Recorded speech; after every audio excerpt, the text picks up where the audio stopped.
छत्रपती शिवरायांचा त्रिवार जय जयकार, त्रिवार जय जयकार. छत्रपती शिवरायांचा त्रिवार जय जयकार, त्रिवार जय जयकार. हिंदवी स्वराज्याचे तोरण बांधुनिया गाजवी समरांगण. आई भवानी प्रसन्न होऊन देई साक्षात्कार, देई साक्षात्कार. छत्रपती शिवरायांचा त्रिवार जय जयकार, त्रिवार जय जयकार. धर्माचा अभिमानी राजा, देशाचा संरक्षक राजा, चारित्र्याचा पालक राजा, घडवी देशोद्धार, घडवी देशोद्धार. छत्रपती शिवरायांचा त्रिवार जय जयकार, त्रिवार जय जयकार. स्फूर्ती केंद्र हे भारतीयांचे, दैवत आमुच्या महाराष्ट्राचे, आद्य प्रवर्तक संघटनेचे सदा विजयी होणार, सदा विजयी होणार. छत्रपती शिवरायांचा त्रिवार जय जयकार, त्रिवार जय जयकार. पूजा बांधू सामर्थ्याची, इच्छापूर्ती श्री शिवबाची, उठता उर्मी समर्पणाची, काय उणे पडणार, काय उणे पडणार. छत्रपती शिवरायांचा त्रिवार जय जयकार, त्रिवार जय जयकार. प्रभात झाली लोकशाहीची, जाणीव हो कर्तव्याची, घेऊ प्रतिज्ञा एकजुटीची, नको आता माघार, नको आता माघार. छत्रपती शिवरायांचा त्रिवार जय जयकार, त्रिवार जय जयकार. कितीक झाले आणि होतील राजे असंख्य या जगती, परी नशिवबा समान होईल या अवनीवरती. राजे छत्रपती, छत्रपती शिवरायांचा त्रिवार जय जयकार, त्रिवार जय जयकार, त्रिवार जय जयकार, त्रिवार जय जयकार, त्रिवार जय जयकार.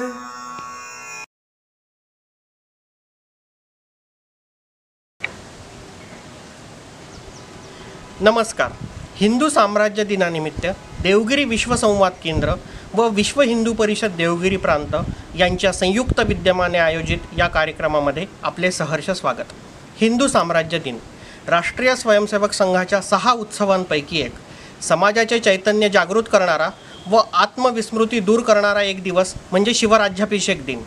हा प्रेरक दिन आपण हिंदू साम्राज्य दिन म्हणून साजरा करतो. या निमित्ताने आज आपल्याला मार्गदर्शन करणार आहेत विश्व हिंदू परिषदेचे संघटन महामंत्री श्री विनायकरावजी देशपांडे. मी विनायकरावांना अशी विनंती करतो की त्यांनी आम्हाला मार्गदर्शन करावे.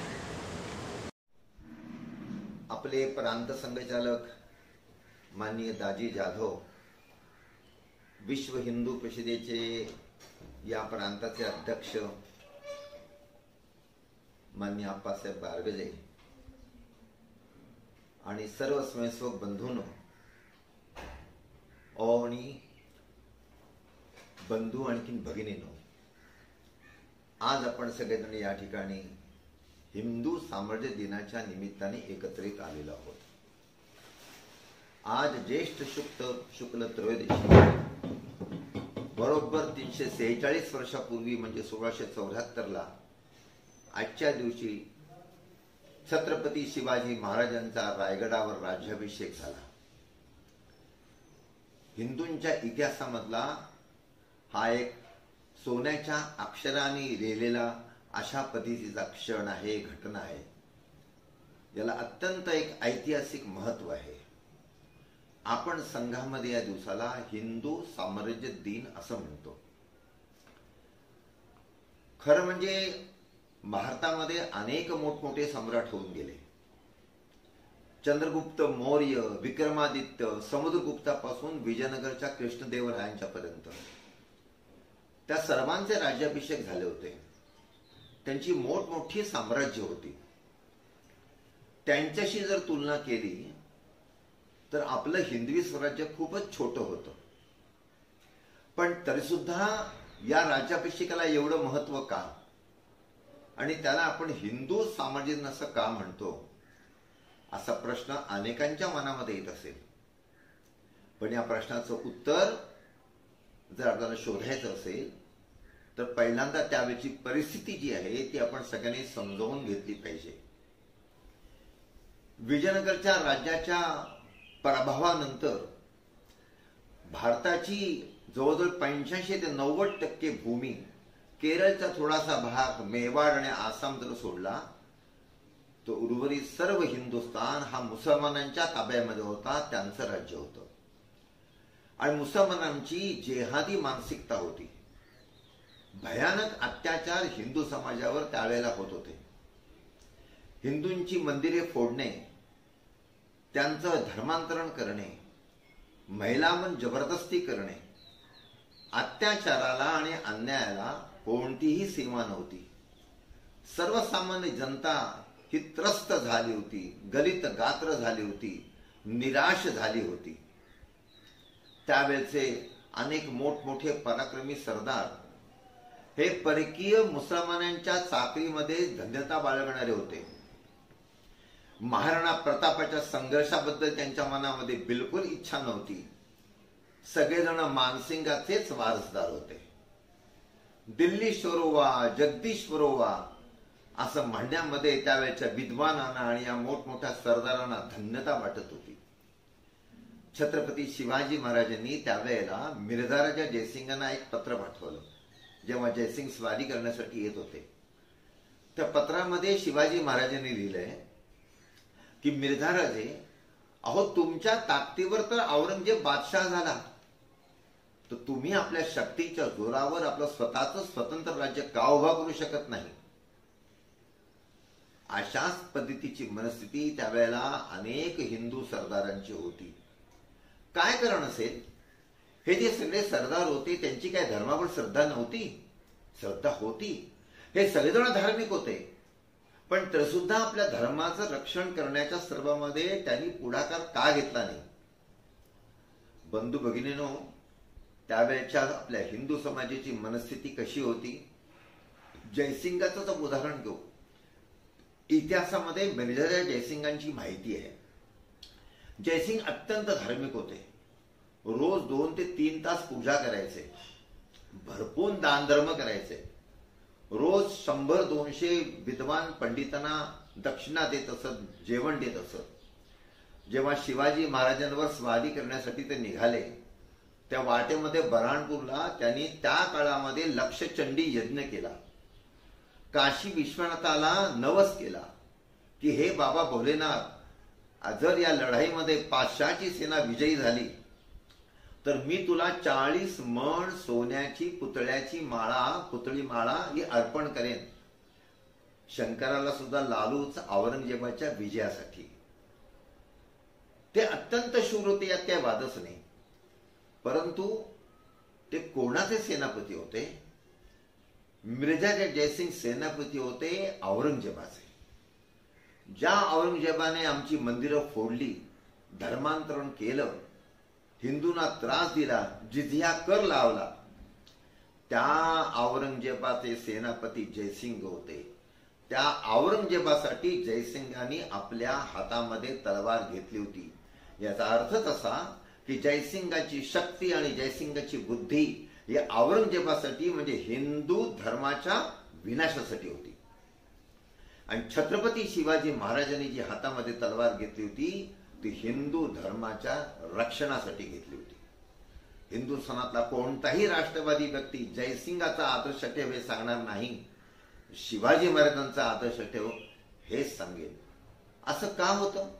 जयसिंग एवढे धार्मिक, पूजा अर्चा करणारे, पण त्यांची धार्मिकता, त्यांची पूजा अर्चा, त्यांचं कर्मकांड हे फक्त व्यक्तिगत पुण्य प्राप्तीसाठी होतं. मला पुण्य मिळालं पाहिजे, मी मेल्यानंतर मला स्वर्ग मिळाला पाहिजे, हा व्यक्ती धर्माचा विषय होता. समाज धर्माशी आणि समाजाची आणि देशाच्या रक्षणाचं त्यांचं काही देणं घेणं नव्हतं.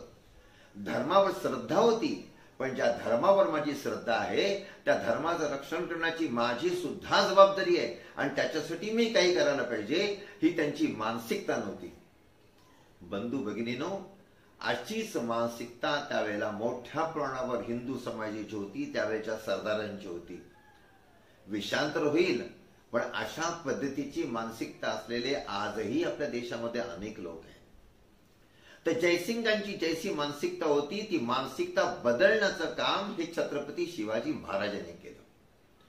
छत्रपती महाराजांचा जो राज्याभिषेक आहे, या राज्याभिषेकाचं मत या दृष्टिकोनातून आहे. त्यांनी आत्मविस्मृत झालेल्या, निराश झालेल्या हिंदू समाजाला जागृत केलं, संघटित केलं. हिंदू विजयी होऊ शकतो ही आकांक्षा, ही विजयी वृत्ती त्याच्या मनामध्ये त्यांनी जागवली. एका बाजूला औरंगजेब आणि दुसऱ्या बाजूला आदिलशहा, या दोघांना त्यांनी परास्त केलं आणि हिंदवी स्वराज्याची स्थापना केली. त्याचा आविष्कार, त्याचं प्रकटीकरण म्हणजेच छत्रपती शिवाजी महाराजांचा हा राज्याभिषेक. लोकांच्या मनामध्ये जी सुप्त आकांक्षा होती विजयाची, त्याचं ते प्रकटीकरण होतं. याच्याही आधी काही लोकांनी प्रयत्न केले. काही जणांना तात्पुरतं यश मिळालं, पण अनेक जण अपयशी झाले. असं निर्भेळ 52 यश या राज्याभिषेकाच्या निमित्ताने हिंदू जनतेनं हे अनुभवलं. छत्रपती शिवाजी महाराजांनी या राज्याभिषेकाच्या द्वारे विजयाचा मार्ग दाखवला. लोक जागृती झाली. आम्ही अन्याय सहन करणार नाही, आम्ही अपमान सहन करणार नाही, अशी हिंमत जागवण्याचं काम या राज्याभिषेकाने केलेलं आहे.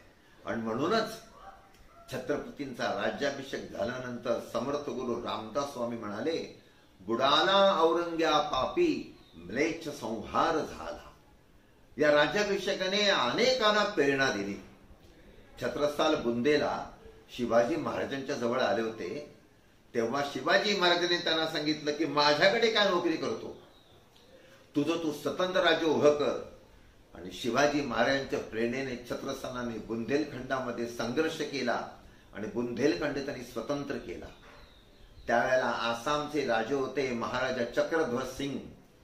शिवाजी महाराजांच्या राज्याभिषेकाच्या नंतर चक्रध्वज सिंग म्हणाले की शिवाजी महाराजांचा आदर्श ठेवून आपल्याला या मोगलांना हरवायचंय. त्यावेळेला कूच बिहारचे राजे होते रुद्रसिंग. रुद्रसिंगाने म्हटलं की शिवाजी महाराजांच्या प्रमाणेच आपल्याला या सगळ्या पाखंड्यांना संपवायचंय. सगळ्या हिंदुस्थानाला अशी प्रेरणा देण्याचं काम हे छत्रपती शिवाजी महाराजांच्या राज्याभिषेकाने केलेलं आहे. म्हणून हा हिंदू साम्राज्य दिन आहे, म्हणून या दिवसाचं महत्व आहे आणि म्हणून राष्ट्रीय स्वयंसेवक संघाने उत्सव म्हणून साजरा करण्याचं हे ठरवलेलं आहे. छत्रपती शिवाजी महाराज हे युगपुरुष होते. अगं एक कोण सर्वश्रेष्ठ व्यक्ती आहे, महापुरुष आहे असं सुद्धा जर म्हणायचं असेल तर मी पहिलं नाव छत्रपती शिवाजी महाराजांचंच घेईल. अत्यंत व्यापक त्यांची दृष्टी होती. कशी होती बघा, राजस्थानमध्ये एक फार मोठे कवी होऊन गेले, त्यांचं नाव रत्नाकर पंडित. रत्नाकर पंडितांनी छत्रपती शिवाजी महाराजांची स्तुती केलेली आहे. पण ती स्तुती करताना त्यांनी एका शब्दाचा उपयोग केला. त्या शब्दामध्ये शिवाजी महाराजांचं अत्यंत मार्मिक शब्द वर्णन आहे. केवळ एक शब्द. तो काय शब्द आहे? दिल्लींद्र पदिलिप्सव. म्हणजे काय? त्याचा अर्थ असा आहे, दिल्ली जिंकण्याची आकांक्षा बाळगणारा महापुरुष. केवळ एका शब्दामध्ये छत्रपती शिवाजी महाराजांची व्यापक दृष्टी त्यांनी वर्णन केलेली आहे. अजून एक संदर्भ मी आपल्याला देऊ इच्छितो, तो आहे पोर्तुगीजांचा. त्यावेळेला पोर्तुगीजांचा जो गव्हर्नर होता, त्या गव्हर्नरचं एक पत्र हे पोर्तुगालची राजधानी जी लिस्बन आहे, त्या लिस्बनच्या राजधानीमध्ये उपलब्ध आहे. पोर्तुगीजांच्या अभिलेखागारामध्ये आर्काइव्ह्ज मध्ये आहे. त्या गव्हर्नरच्या नोकरीमध्ये एक हिंदू होता. त्या हिंदूचा एक नातेवाईक हा स्वराज्यामध्ये किल्लेदार होता. कोणत्या प्रसंगामध्ये त्यांची भेट झाली तेव्हा शिवाजी महाराजांच्या बद्दल त्याने कुतूहलाने प्रश्न विचारले. तेव्हा तो किल्लेदार असलेल्या त्या नातेवाईकाने आपल्या पोर्तुगीज गव्हर्नरचा नोकर असलेल्या त्याच्या नातेवाईकाला सांगितलं, आमच्या राजांचं काय दृष्टी आहे, ते काय म्हणतात. त्याने असं लिहिलंय की सिंधू नदीच्या उगमापासून कावेरीच्या दक्षिण तीरापर्यंत ही सगळी भूमी आहे ती आपल्याला हिंदवी स्वराज्य आणायचं आहे, ती आपल्याला स्वतंत्र करायची, पण ती आपली हिंदूंची भूमी आहे. त्यातून या सर्व परक्यांना आपल्याला हुसकावून लावायचं आहे आणि या देशातील सर्व तीर्थस्थानं मुक्त करायची आहेत.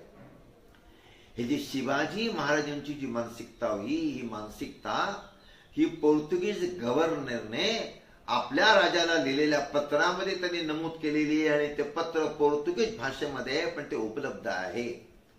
अशा पद्धतीची दृष्टी ही छत्रपती शिवाजी महाराजांची होती.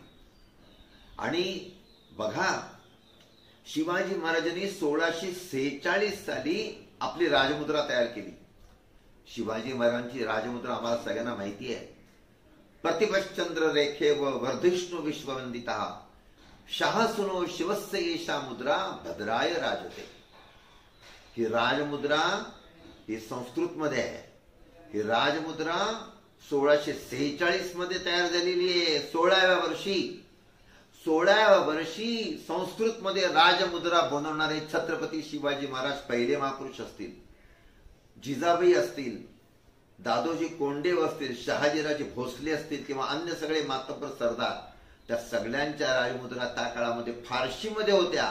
पण 16व्या वर्षी शिवाजी महाराजांची राजमुद्रा संस्कृत मध्ये होती. आणि आपलं राज्य कसं कलेकलेने वाढणार आहे हे त्यांनी 16व्या वर्षी सांगितलेलं आहे. तेवढी दूरदृष्टी होती या राजमुद्रेवरूनच आपल्या सगळ्यांच्या लक्षात येईल. आणि ही दृष्टी पुढच्या सगळ्या पिढ्यांना त्यांनी प्रेरणा दिली. आणि म्हणूनच बाजीराव पेशवा, नानासाहेब पेशवे, शिंदे, होळकर, नागपूरचे रघुजी भोसले उत्तरेमध्ये हे सगळे दौडले आणि 1758 पर्यंत अटक पासून ते कटक पर्यंत 2/3 हिंदुस्थान ते मुसलमानांच्या जोखडातून मुक्त केला, हिंदवी स्वराज्यामध्ये आणला. तीर्थक्षेत्रांच्या मुक्तीसाठी अखेरपर्यंत श्रद्धेने प्रयत्न केले. ही सगळी प्रेरणा जागवणारा महापुरुष म्हणजे छत्रपती शिवाजी महाराज. छत्रपती शिवाजी महाराजांची अनेक वैशिष्ट्ये आहेत. आपल्याला आज वेळ कमी आहे म्हणून म्हटलं त्यातल्या काही थोड्याच गोष्टींचा उल्लेख मी आपल्या समोर करणार आहे. शिवाजी महाराजांचं एक सर्व श्रेष्ठ जर वैशिष्ट्य कोणतं असेल तर शिवाजी महाराज हे अद्वितीय असे कूटनीतिज्ञ होते. तुलना म्हणजे काय? शिवाजी महाराजांचे आदर्श भगवान कृष्ण होते, चाणक्य होते. शिवाजी महाराजांनी चाणक्य नीतीचा अवलंब केला, कृष्ण नीतीचा अवलंब केला. बघा, आम्ही हिंदू अत्यंत पराक्रमी, आम्ही अनेक वेळेला जिंकलेलो. आमचा 1000 वर्षाचा इतिहास हा जयाचा, पराजयाचा, संघर्षाचा आहे, पराक्रमाचा आहे. पण आम्हाला 100% यश का नाही मिळालं? पराक्रमामध्ये कमी नव्हती, पण त्यावेळेचे आमचे सगळे पराक्रमी राजे आणि सरदार होते ते भगवान कृष्णाची पूजा करणारे होते, लेकिन भगवान कृष्णाचा आदर्श ठेवणारे नव्हते. आम्ही रामायण आणि महाभारत वाचत होतो, परंतु भगवान रामाने बालीला कसं मारलं, भगवान कृष्णाने कोणत्या कूटनीतीचा अवलंब केला आणि त्या कूटनीतीचा अवलंब करून पांडवांना विजय मिळवून दिला. बघा, भीष्माचार्य शरपंजरी कसे पडले, शिखंडीचा उपयोग करून. द्रोणाचार्यांना कसं मारलं गेलं, नरोवा कुंजरोवा हे युधिष्ठिराने बोलल्यामुळे. कर्ण कसा मारला गेला, कर्णाने तर म्हटलं अर्जुनाला की माझं चाक, दर्थाचं चाक जमिनीमध्ये घुसलंय आणि निशस्त्रावर वार करणं अर्जुना हा अधर्म आहे, तर तू माझ्यावर आता बाण सोडू नकोस. तेव्हा भगवान कृष्ण हसून म्हणाले की राजसेवेमध्ये द्रौपदीला अपमान करणारा मनुष्य धर्माचा पालन करतो, धर्माच्या गोष्टी करतो. अरे कर्णा, 4 दिवसापूर्वी तुम्ही सगळ्या महारथीने मिळून निशस्त्र अभिमन्यूला मारलं, तेव्हा निशस्त्रावर वार करणं अधर्म आहे हे तुमचं तत्वज्ञान त्या दिवशी कुठे गेलं होतं? त्याने अर्जुना, जो धर्माचं पालन करतो त्याच्याबरोबर धर्मयुद्ध, जो अधर्मी आहे त्याला त्याच भाषेत उत्तर दिलं पाहिजे. हा चान्स मिळालेला आहे, तुझं गांडीव धनुष्य चालव आणि बाण चालव आणि या कर्णाला तू मार. अर्जुनाने त्याचं पालन केलं. भगवान कृष्णाने सांगितलं की शठम प्रति शाठम, जशास तसे, जो धर्माचं पालन करतो त्याच्याबरोबर धर्मयुद्ध. पण हा उपदेश आम्ही हिंदू विसरलो. त्याच्यामुळे पराक्रम असून सुद्धा आम्हाला हार पत्करावी लागली. हे आपण सगळे लक्षात ठेवलं पाहिजे. स्वातंत्र्यवीर सावरकरांनी सद्गुणांचा अतिरेक झालेल्यामुळे हिंदूंच्या या स्वभावाला सद्गुण विकृती असं म्हटलं. आमचे सद्गुणच हे आमचे दोष ठरले. मुसलमान रात्री हल्ला करायचे, मुसलमान निशस्त्राला मारायचे, मुसलमान वचन द्यायचे आणि वचन भंग करायचे, मुसलमान पाठीमध्ये खंजीर खुपसायचे, मुसलमान हे विश्वासघात करायचे, काय करत नव्हते. पण आम्ही हिंदू, आम्ही असं करणार नाही. कोणी एखादा राजा सेनापती शरण आला तर आम्ही त्याला मुक्त करणार. आम्ही समजा जिंकलो आणि मुसलमान राजा हरला तर आम्ही खंडणी वसूल करणार आणि त्यांना सोडून देणार, पण त्याचं राज्य खालसा करून आपल्या राज्याला जोडणार नाही. जर कोणी निशस्त्र असेल तर आम्ही त्याला मारणार नाही. कोणी पळून जात असेल तर आम्ही त्याचा पाठलाग करणार नाही. आम्ही रात्री हल्ला करणार नाही. त्यांनी मंदिरं फोडली तर त्या फोडलेल्या मंदिरांचं पुन्हा आम्ही मंदिरं बनवणार नाही. ही अशी एक दुर्दैवी मानसिकता त्यावेळच्या आमच्या हिंदू राजांची होती. याच्यामध्ये सन्माननीय अपवाद म्हणजे छत्रपती शिवाजी महाराज. त्यांनी भगवान कृष्णाचा आदर्श ठेवून शठम प्रति शाठम या नीतीने मुसलमानांशी लढा दिला. दोन धरण आहेत. छत्रपती शिवाजी महाराज आग्र्याहून सुटून राजगडावर आले. कसे आले? शिवाजी महाराज तिथे 3 महिने नजरकैदेत होते. काय शिवाजी महाराज त्यावेळेला आजारी होते? बिलकुल नाही. त्याने आजाराचं नाटक केलं आणि मिठाई पाठवायला सुरुवात केली आणि काही दिवसानंतर त्या मिठाईच्या पेट्याला बसून छत्रपती शिवाजी महाराज आणखी संभाजी महाराज हे दोघं जणांनी आपली सुटका करून घेतली. आमचा तेव्हा दुसरा कोणी हिंदू राजपूत क्षत्रिय राजा असता पळून जाणार हा भ्याडपणा आहे. मी मरेन पण असा भ्याडपणे भित्रेपणाने पळून जाणार नाही असं म्हणाला असता. शिवाजी महाराजांनी म्हटलं सर्व नाशे समुत्पन्ने अर्धम त्यजती हिंदवहा. आणि शिवाजी महाराज आले. दुसरा प्रसंग आहे तो म्हणजे प्रतापगडाच्या युद्धाचा. अफजल खानाला शिवाजी महाराजांनी कूटनीतीने मारलं. अफजल खान प्रतिज्ञा करून निघाला होता शिवाजी महाराज जिवंत या मृत्यू या प्रकारे मी पकडून इथे घेऊन येणार. त्याची जबरदस्त सेना होती. शिवाजी महाराजांना माहिती होतं की मैदानामध्ये जर मी संघर्षासाठी लढाईसाठी उतरलो तर आत्महत्या आहे, कारण माझ्या 10 पटीने त्याची सेना आहे. आणि म्हणून त्यांनी घाबरण्याचं नाटक केलं. आपल्या जाळ्यामध्ये त्यांनी त्याला फसवलं, ओढलं. या अफजल खानाने पंढरपूरचं मंदिर फोडलं, तुळजापूरच्या भवानीचं मंदिर फोडलं. शिवाजी महाराज उतरले नाहीत. काही लोकांनी टिंगलटेवाणी केली, कॉमेंट्स केल्या, अरे हिंदू धर्मरक्षक कुठे लपून बसलेत, काय कुठे गेलेत. पण शिवाजी महाराजांनी सगळे वाग्बाण सगळी टीका चुपचाप सहन केली. आणखीन त्याने अफजल खानाला जावळीच्या जंगलामध्ये खेचलं. निशस्त्राच्या अवस्थेमध्ये आपण भेटणार अशा पद्धतीची अट ठेवली. दोघांची भेट झाली आणि त्या भेटीमध्ये त्याने औरंगजेबाचा कोथळा बाहेर काढला. आमचे काही सेक्युलरिस्ट म्हणतात काय करणार बिचारे शिवाजी महाराज. अफजल खानी त्यांच्यावर कट्यार चालवली म्हणून नाईलाजाने स्वतःचं रक्षण करण्यासाठी शिवाजी महाराजांना वाघनखं चालवावी लागली. ज्यांना छत्रपती शिवाजी महाराजांनी माहिती नाही तेच असं बोलू शकतात. शिवाजी महाराजांना माहिती होतं की अफजल खान मला मारण्यासाठी आलेला आहे. तर शिवाजी महाराज औरंगजेबाच्या पहिल्या वाराची जर अपेक्षा करत बसले असते तो बंधूनो आज हिंदू समाजाने साजरा करण्याची वेळ आपल्यावर आली नसती. आपण साजरा करू शकलो नसतो. न होता शिवाजी तर सुन्नत होती सबकी, ही स्थिती आपली झाली असती. शिवाजी महाराजांना विचार केला ताबडतोब जसा अफजल का जवळ आला त्याच्या पोटामध्ये वाघनख खुपसून त्यांनी त्याचा कोथळा बाहेर काढला. अफजल खान म्हणाला शिवाने मुझे घात दिया, शिवाजीने घात किया है. आणि अफजल खाना मारल्यानंतर छत्रपती शिवाजी चूप बसले नाहीत. तोफांच्या वार बत्ती दिल्यानंतर आणि अफजल खान मेल्यानंतर त्यांना माहिती होतं की आदिलशाह हा एकदम घाबरून गेला असेल, आता काय करणार अशी गोंधळलेली त्याची मनस्थिती असेल. आणि म्हणून त्यांनी पुढच्या 2-3 महिन्यामध्ये हिंदवी स्वराज्यामध्ये जेवढा मुलूक आला होता त्यातला अर्धा मुलूक पार कोल्हापूर पन्हाळ करता मुलूक पुढच्या 2-3 महिन्यामध्ये त्यांनी जिंकला. तवा जेव्हा गरम असतो त्याच वेळेला पोळी भाजली जाते. हे जे छत्रपती शिवाजी महाराजांची जी कूटनीती आहे ही केवळ और केवळ अद्वितीय. या शब्दामध्ये तसं वर्णन करावं लागतं. 1 लाखाची फौज होती शाहिस्ते खानाची. पुण्यामध्ये लालवानामध्ये तो बसला होता. अवघ्या 400 मावळ्यांना घेऊन शिवाजी महाराज पुण्यामध्ये शिरले. शहाजी महाराज दुर्दैवाने वाचला, पण त्याची बोट तर कापली गेलीच. काय विलक्षण हिंमत असेल आपण कल्पना नाही करू शकत. जगामध्ये असं उदाहरण सापडणार नाही. तर ही जी छत्रपती शिवाजी महाराजांची कूटनीती आहे, ही कूटनीती ही सगळ्या दृष्टीने आदर्श आहे. हे त्यांचं एक फार मोठं वैशिष्ट्य आहे. म्हणून त्यांना विजय मिळाला, राज्याभिषेक झाला आणि हिंदवी स्वराज्याची स्थापना झाली.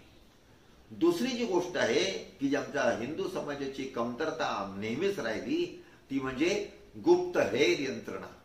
शिवाजी महाराजांची गुप्तचर व्यवस्था विलक्षण होती, अजोड होती. मुघलांच्या आदेशाच्या मानाने जबरदस्त होती. पूर्वीच्या आमच्या हिंदू राजांची गुप्तचर व्यवस्था ही दुर्बल होती. पृथ्वीराज चव्हाण आणि महम्मद घोरीची सुद्धा जर तुलना केली तर पृथ्वीराज चव्हाणाची खडानखडा माहिती महम्मद घोरी पाशी होती. पण महम्मद घोरी पुन्हा आक्रमणासाठी तयारी करतो आहे. तो लाहोर पर्यंत येईपर्यंत पृथ्वीराज चव्हाणाला त्याचा पत्ताच नव्हता. आणि मग आनंद फानंद मध्ये कशा पद्धतीने 1-1.5 महिन्यामध्ये त्यांनी युद्धाची तयारी केली. परिणाम काय झाला आपण सगळेजण जाणतो. आमच्या त्यावेळेच्या सगळ्या हिंदू राजांची गुप्तचर व्यवस्था दुर्बल होती. त्याचा फायदा मुसलमानांना मिळाला. पण शिवाजी महाराजांनी ती चूक सुधारली आणि त्यांची एक जबरदस्त अत्यंत चोख अशी गुप्तहेर व्यवस्था त्यांनी उभी केली बहिर्जी नायकाच्या नेतृत्वाखाली. शिवाजी महाराज आग्र्यामध्ये अडकून पडले होते. पण आग्रा ते राजगड 1000 किलोमीटर अंतर. ते कसं पार करायचं, कुठे राहायचं, कसं जायचं, ही सगळी व्यवस्था आणि ती सगळी योजना शिवाजी महाराजांच्या गुप्तहेरांनी जो 3 महिन्याचा वेळ मिळाला तर 3 महिन्यामध्ये पूर्ण केली होती. शिवाजी महाराजांनी सुरतेवर 2 वेळेला स्वारी केली. पण सुरतेची खडानखडा माहिती त्यांनी आधी गोळा केली होती. कुठे धनिक राहतात, कुठे इंग्रजांच्या वखारी आहेत, कुठे मंदिर आहेत, कुठे चर्चेस आहेत, कशा पद्धतीने आपलं आक्रमण करायचंय, ही सगळी इत्यंभूत माहिती छत्रपती शिवाजी महाराजांकडे होती. मजा बघा, गंमत बघा. छत्रसाल बुंदेला शिवाजी महाराजांना भेटायला आला तेव्हा शिवाजी महाराजांनी त्याचं नाव सांगितलं. कुठून तू निघालास, वाटेमध्ये कुठे कुठे जाऊन आलास आणि राजगडावर येताना कोणाकोणाला तू भेटलास हे त्यांनी त्याला सांगितलं. छत्रसाल आश्चर्यचकित झाला की तुम्हाला कसं कळलं. शिवाजी महाराज हसले. एवढी सगळी व्यवस्था करतो म्हणून तर राज्य मी चालवतो. ती गुप्तचर व्यवस्था हे शिवाजी महाराजांचं दुसरं मोठं वैशिष्ट्य. तिसरं जे वैशिष्ट्य आहे जे आमच्या हिंदू राजांनी त्याची लक्ष दिलं नाही ते म्हणजे आरमार, नौदल व्यवस्था. चोळ राजाच्या काळामध्ये 13व्या शतकापर्यंत दक्षिणेमध्ये आमचं आरमार होतं आणि या सगळ्या बोटींमध्ये आणि जहाजांमध्ये बसून कृणवंत विश्वम आर्यमचा जप करत 1000 वर्षापूर्वी 2000 वर्षापूर्वी आमचे पूर्वज सगळ्या जगामध्ये फिरले. पण दुर्दैवाने जेव्हा मुसलमानचं राज्य वाढलं तेव्हा आम्ही सिंधुबंदी, समुद्रबंदी आमच्यावर लादून घेतली आत्मरक्षणासाठी. अशा पद्धतीचा प्रतिरक्षात्मक एक स्ट्रॅटेजी त्यावेळेच्या आमच्या धोरणांनी केली. विजयनगरच्या राजांनी सागराकडे, समुद्राकडे दुर्लक्ष केलं. मोगलांनी दुर्लक्ष केलं. बहामनी सुलतानने दुर्लक्ष केलं. पण सागराचं विलक्षण महत्व आहे हे ओळखलं द्रष्टा छत्रपती शिवाजी महाराजांनी. त्याने आपलं स्वतःचं नौदल उभं केलं आणि नौदल उभं करत असताना इंग्रजांच्या बोटी या मोठ्या आहेत, पोर्तुगीजांच्या बोटी मोठ्या आहेत, त्यांच्याशी आपल्याला टक्कर द्यायची आहे. आपल्याला केवळ सागरावर नाही जायचं तर आपल्या महाराष्ट्रामध्ये या सागराला जोडणाऱ्या अनेक छोट्या आणि मोठ्या खाड्या आहेत. या खाड्यांमध्ये सुद्धा आपल्या नौका गेल्या पाहिजेत. आणि म्हणून त्यांनी मध्यम आकाराच्या आणि छोट्या आकाराच्या संगमेश्वरी नौका तयार केला. त्यांना संगमेश्वरी बोटी म्हणत असत. इंग्रजांच्या आणि पोर्तुगीजांच्या मोठ्या बोटी या शिड्यामध्ये जोपर्यंत हवा येत नसे तोपर्यंत जाऊ शकत नव्हत्या. खाडीमध्ये लगेच शिरू शकत नव्हत्या. हे महाराजांनी केलं आणि म्हणूनच मुंबईच्या जवळ खांदेरी उंदरीच्या लढाईमध्ये त्यांनी इंग्रजांना जेरी सांडलं. इंग्रज आश्चर्यचकित झाले शिवाजी महाराजांची नौकेच्या युद्धाची रणनीती बघून आणि त्याच्यामुळे मुंबईपासून कारवार पर्यंत सर्व अरबी समुद्रावर आपल्या हिंदवी स्वराज्याच्या आरमाराची सत्ता होती आणि त्याचा लाभ घेऊन त्याने आपला व्यापार वाढवला. गंमत बघा, आम्ही समुद्रबंदी लादली होती. ही समुद्रबंदी झुगारून देण्याची हिम्मत छत्रपती शिवाजी महाराजांनी ही 350 वर्षापूर्वी दाखवली आणि त्यांनी आपलं नौदल उभं केलं. सिंधुदुर्ग, पद्मदुर्ग असे अनेक जलदुर्ग त्यांनी बांधले. आपल्या सगळ्या बंदरांची त्यांनी व्यवस्था केली. विजयदुर्गला गोदी निर्माण केल्या. कल्याण भिवंडीला नौका बनवण्याचा हे कारखाने हे त्यांनी त्या ठिकाणी प्रारंभ केले. सुरुवातीच्या काळामध्ये दर्या सारंग एक मुसलमान होता, परंतु जेव्हा आपले हिंदू सैनिक तयार झाले तर 2-3 वर्षांमध्ये त्यांनी सगळे बदल केले. त्यांची सगळी नौसेना ही हिंदूंची होती. गंमत बघा, जेव्हा पोर्तुगीजांनी आक्रमण केलं त्याच्याकडे नौदल बघून मलबार केरळच्या झामोरीनला वाटलं की आपणही नौदल करावं. पण नौदल करायचं असेल तर नौसैनिक पाहिजे आणि आपल्यावर तो समुद्र बंदी आहे. सावरकरांनी मोपल्यांच्या बंड या पुस्तकामध्ये लिहिलंय. म्हणून त्या राजांनी त्यावेळेला अनेक हिंदूंना मुसलमान केलं का, तो नौदल तयार करायचे म्हणून. तेच तर मोपले ते मुसलमान झाले आणि त्यांनी 1921-22 साली एवढा भयानक दंगा केला. ही मनस्थिती होती. ही मनस्थिती बदलण्याचं काम छत्रपती शिवाजी महाराजांनी केलं. बंदरं चांगली केली, व्यापार वाढवला. इंटरनॅशनल ज्याला आपण म्हणतो आंतरराष्ट्रीय व्यापार सुरू झाला. मस्कटच्या इमाशी छत्रपती शिवाजी महाराजांचे हे व्यापारी संबंध होते. उत्पन्न वाढलं, हिंदवी स्वराज्याला पैसा मिळू लागला. मजाक बघा, या सगळ्या बंदरांमध्ये छत्रपती शिवाजी महाराजांनी आपले व्यापारी अधिकारी नेमले होते. आज एक्साइज ऑफिसर्स होतात ना, हे 350 वर्षापूर्वी असे ऑफिसर्स महाराजांनी नियुक्त केले होते. ते या सगळ्या व्यापारावर लक्ष ठेवायचे. म्हणजे एवढंच नव्हे, ती सगळी बंदरं आहेत ही मुख्य रस्त्याला जोडली गेली पाहिजेत, म्हणून बंदरांचे रस्ते चांगले पाहिजेत. हे शिवाजी महाराजांनी केलं. आणि या कामाचे मुख्य कोण होते? या कामाचे मुख्य होते कोंढाणा किल्ला जिंकणारे तानाजी मालुसरे. त्यांनी हे सगळे रस्ते सुधारण्याचं काम केलंय. अशी दूरदृष्टी असलेले महाराज म्हणजे छत्रपती शिवाजी महाराज. आज आपण आत्मनिर्भर भारत, स्वदेशी भारत अशा पद्धतीच्या गोष्टी करतो. मी व्यापाराचा एक प्रसंग सांगतो. त्यावेळेला पोर्तुगीजांच्या राज्यामध्ये म्हणजे गोव्या मलबारमध्ये जे मीठ मिळायचं ते मीठ स्वस्त झालं आणि स्वराज्याचं मीठ हे महाग झालं. तर स्वाभाविकपणे व्यापारी पोर्तुगीजांपासून मीठ घ्यायला लागले. महाराजांना कोणती लक्षात आणून दिली तर महाराजांनी पहिल्यांदा काम काय केलं असेल तर त्यांनी पोर्तुगीजांवर कडून जे मीठ येत होतं, म्हणजे जे मीठ आपण आयात करत होतो त्याच्यावर त्यांनी कर वाढवला. त्यामुळे पोर्तुगीजांचं मीठ महाग झालं आणि स्वराज्याचं मीठ स्वस्त झालं. हा विचार त्यावेळेला छत्रपती शिवाजी महाराजांनी केलाय. आत्मनिर्भर भारत करत असताना जे आमच्या आजच्या पंतप्रधानांनी ज्या अनेक गोष्टी केल्या त्याचा प्रारंभ 350 वर्षापूर्वी शिवाजी महाराजांनी केलेला आहे. की आम्हाला नवीन वस्तू पाहिजेत, पण आम्ही वस्तू इम्पोर्ट करणार नाही, वस्तू आयात करणार नाही. आम्ही टेक्नॉलॉजी घेऊ, तंत्रज्ञान आम्ही घेऊ आणि त्या तंत्रज्ञानाच्या आधारावर आम्ही स्वतः आमचे उद्योग उभारू. इंग्रजांची जी नाणी होती ती गुळगुळीत होती, चांगली होती. हिंदवी स्वराज्याची नाणी ओव्हरलोड होती. इंग्रजांनी सांगितलं की तुमची नाणी आमच्या टाकसाळीमध्ये आम्ही पाडून देतो. शिवाजी महाराजांनी त्याला नकार दिला. शिवाजी महाराज म्हणाले तुमची टाकसाळीचं तंत्रज्ञान आम्हाला द्या, आम्ही त्या पद्धतीने नाणी बनवू. इंग्रजांनी नकार दिला, शिवाजी महाराजांनी त्यांना नकार दिला. इंग्रजांकडे, पोर्तुगीजांकडे, मोगलांकडे तोफा होत्या. अशा तोफा आपणही बनवल्या पाहिजेत ही इच्छा शिवाजी महाराजांमध्ये निर्माण झाली. इंग्रजांनी तोफांचं तंत्रज्ञान द्यायला नकार दिला तर छत्रपती शिवाजी महाराजांनी फ्रेंचांशी वाटाघाटी केल्या आणि तोफा बनवण्याचं तंत्रज्ञान शिकून घेतलं आणि पुरंदरगडावर तोफा बनवण्याचा कारखाना हा छत्रपती शिवाजी महाराजांनी चालू केला. आपले भीमतरी घोडे हे लहान चढीचे, अरबी घोडे हे उंच आणि दमदार, दम असलेले. युद्धामध्ये अरबी घोड्यांचा उपयोग जास्त, पण दरवेळेला अरबी घोडे आयात का करायचे? शिवाजी महाराजांनी चांगल्या जातीवंत असे अरबी घोडे आणले आणि हिंद विश्वराज्यामध्ये या अरबी घोड्यांच्या पैदाशीची म्हणजे प्रजनन केंद्र त्यांनी सुरू केली की आपण आपल्याकडे याची पैदास वाढू या अर्थाने. अशा पद्धतीची दूरदृष्टी ही छत्रपती शिवाजी महाराजांना होती. शिवाजी महाराजांनी सामान्यातून असामान्य लोक निर्माण केले. एक अत्यंत थोर आदर्श संघटक होते. 12 मावळांचं तो छोटंसं राज्य होतं सुरुवातीला, नंतर ते हिंदवी स्वराज्य झालं.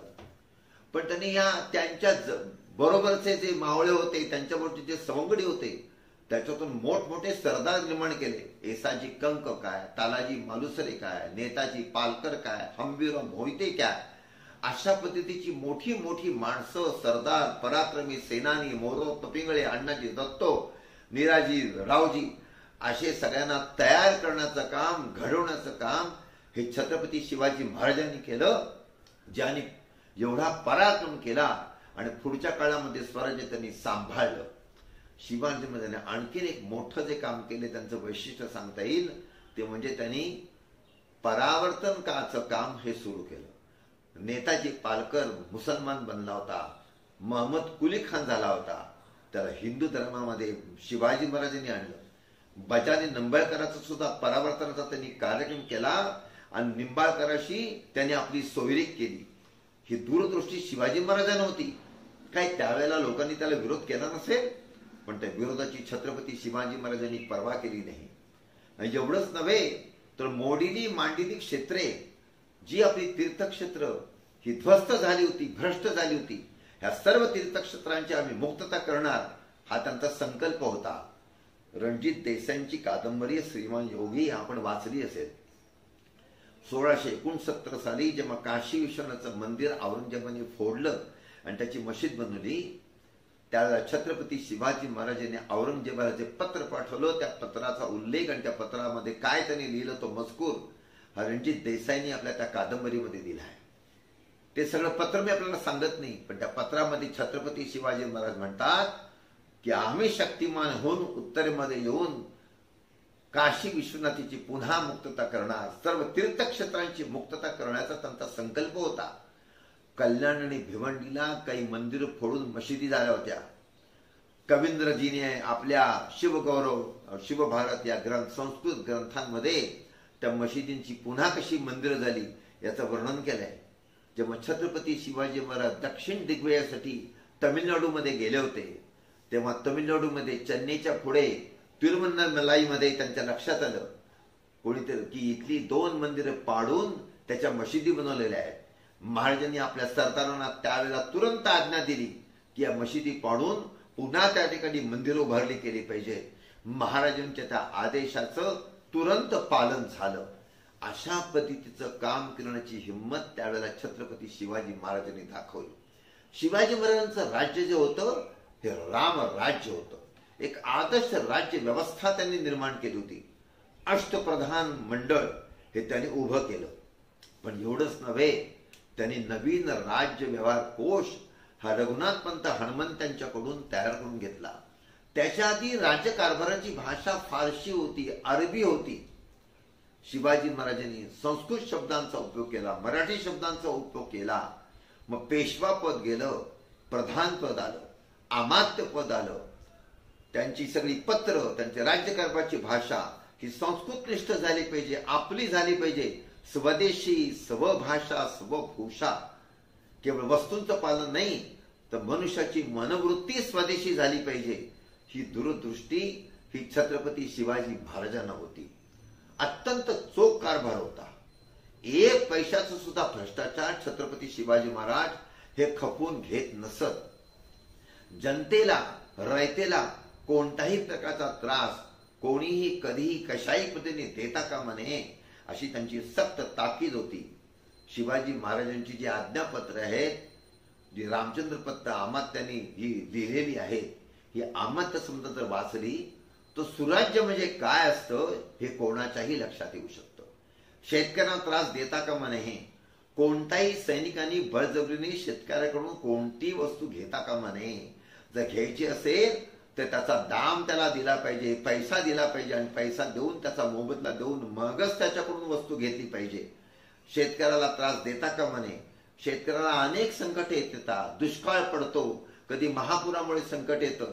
बघा आता हे सरकारने पॅकेज घोषणा केलेलं आहे, तर पैसा द्यायला पाहिजे असं इन काइंड क्यू देतात, का देतात अशा पद्धतीची चर्चा चालू आहे.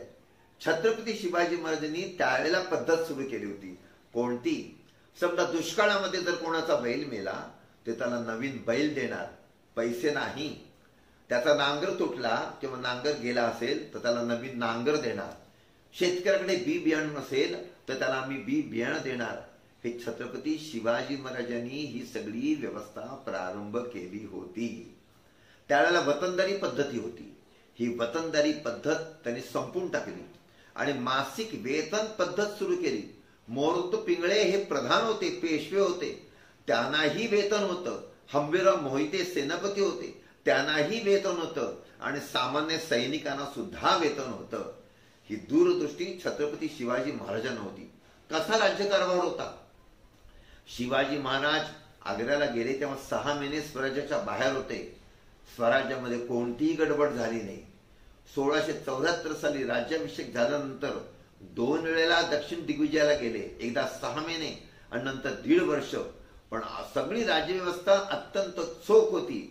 अशा पद्धतीचा एक सगळ्या लोकांना, कार्यकर्त्यांना, अनुयायांना तयार करणं हे कोणी आयरागेरा करू शकत नाही. हे काम छत्रपती शिवाजी महाराजांनी केलंय, ही त्यांची महत्ता आहे.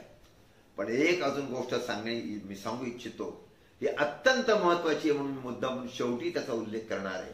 ती कोणती? शिवाजी महाराजांनी सगळ्या जनतेला जागृत केलं. शिवाजी महाराज म्हणत होते की हे राज्य होणे हे तो श्रींची इच्छा आहे. ते भोसलांचं राज्य नव्हतं, छत्रपती शिवाजी महाराजांचं राज्य नव्हतं. ते हिंदवी स्वराज्य होतं, हिंदूंचं राज्य होतं. सामान्य लोकांच्या मनामध्ये इच्छा निर्माण त्यांनी केली की आपलं राज्य आहे, आमचं हिंदूंचं राज्य आहे, हे राज्य रक्षण करण्याची जबाबदारी आमची आहे. आत्मविश्वास आणि हिंमत किती विलक्षण जागृत केली होती. 1680 साली छत्रपती शिवाजी महाराजांचं महानिर्वाण झालं. 1689 मध्ये अत्यंत यमयातना देऊन क्रूर पद्धतीने औरंगजेबाने छत्रपती संभाजी महाराजांची हत्या केली. राजाराम महाराजांना छत्रपती झाल्यानंतर जिंजीला निघून जावं लागलं. त्यावेळेला स्वराज्याच्या लढाईमध्ये कोणी राजा नव्हता, सेनापती नव्हता. निर्णायकी अवस्थेमध्ये सगळा महाराष्ट्र त्यावेळेला झुंजत होता. औरंगजेब 5 लाखाची सेना आणि कोट्यावधी रुपयाचा खजिना घेऊन आला होता. अत्यंत विषम अशा पद्धतीची लढाई होती. सैनिकांना वेळेवर पगार मिळत नव्हता. पण आगळा सर्व महाराष्ट्र त्यावेळेला झुंजला होता. 18 वर्ष निर्णायकी अवस्थेमध्ये असा एक अपूर्व संघर्ष झाला की त्या संघर्षामुळे हिंदवी स्वराज्य संपवण्याला आलेला औरंगजेब हिंदवी स्वराज्य संपवू शकला नाही.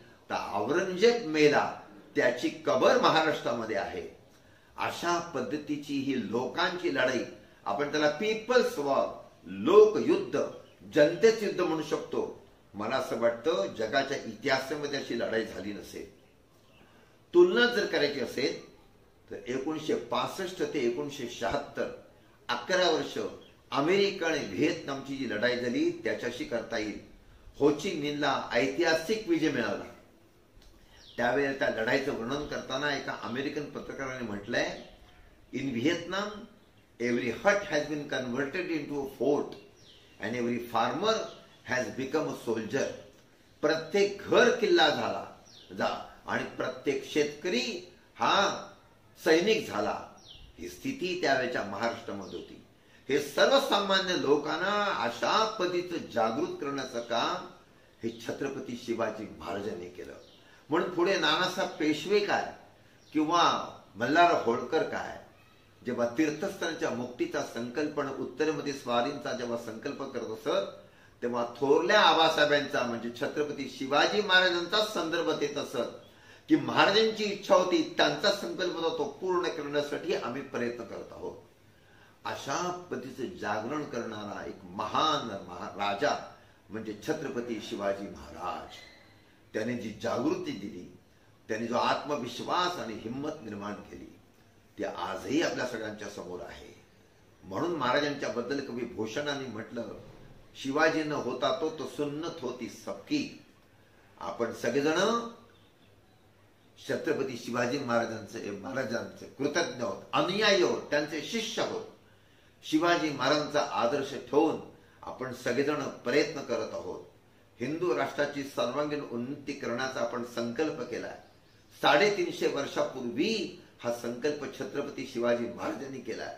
आपण त्यांचेच अनुयायी. त्यामुळे हा संकल्प पूर्ण करण्यासाठी त्यांचा आदर्श ठेवून त्यांनी जो विजयाचा मार्ग आपल्याला दाखवलाय, ज्या पद्धतीची निष्ठा श्रद्धा निर्माण करण्याचा त्यांनी जीवन प्रयत्न केला, तशी निष्ठा आपल्यामध्ये आली पाहिजे. आपण त्याच्यासाठी संकल्प करूया आणि हा संकल्प पूर्ण करण्यासाठी प्रयत्न करूया. आपण सर्वजण असा प्रयत्न कराल असा मी विश्वास व्यक्त करतो आणि माझं बोलणं थांबवतो. छत्रपती शिवाजी महाराज की जय.